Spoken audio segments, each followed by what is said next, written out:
Early summer dawn on the wide empty plains of central Mongolia. 7-year-old Jijige begins the day like any other little boy in his homeland. Breakfast, mare's milk and bread, followed by chores, maybe a game of soccer. But then he gets down to business, preparing for a rite of passage, one that almost every boy from the countryside looks for, the ultimate test of a Mongol's courage, endurance, and skill. A horse race.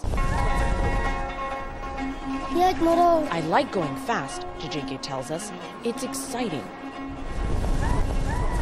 As we watch from the sidelines, dozens of boys aged 7 to 11 take a practice run across the Mongolian steppe for several miles, closely followed by their trainers in jeeps.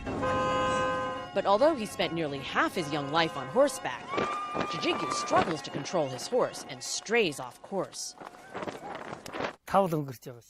Having the right horse is important to win, says his horse trainer, but it's up to the jockey to get the horse to the finish line.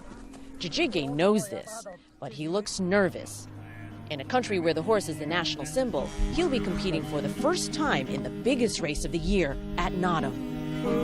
A 3-day festival dating back to the 12th century, when legendary warrior and horseman Genghis Khan ruled his empire from this very place.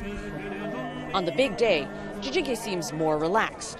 Around him, thousands of people flood the grasslands, waiting 3 hours in the rain, to finally see 360 boys on horseback, some without saddles, come streaming down the open steppe, a grueling 17 miles at full speed.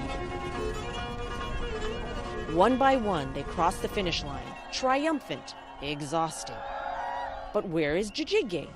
Our camera scans the horizon. We only see a horse without his jockey, gunning for the finish line. Later, we find Jijige at his trainer's campsite, disappointed and on the brink of tears. It turns out he was knocked off at the starting line, and his horse took off without him, finishing in 31st place. In English, we have this saying that if you fall off the horse, you get right back on it again. Is that the case in Mongolia? He's too dejected to answer right away. But then, in the spirit of his ancestors, he's back in the saddle, ready to try again next month, determined to put himself and his horse once more to the test. For today, Adrian Mong, NBC News, on the steppes of Mongolia.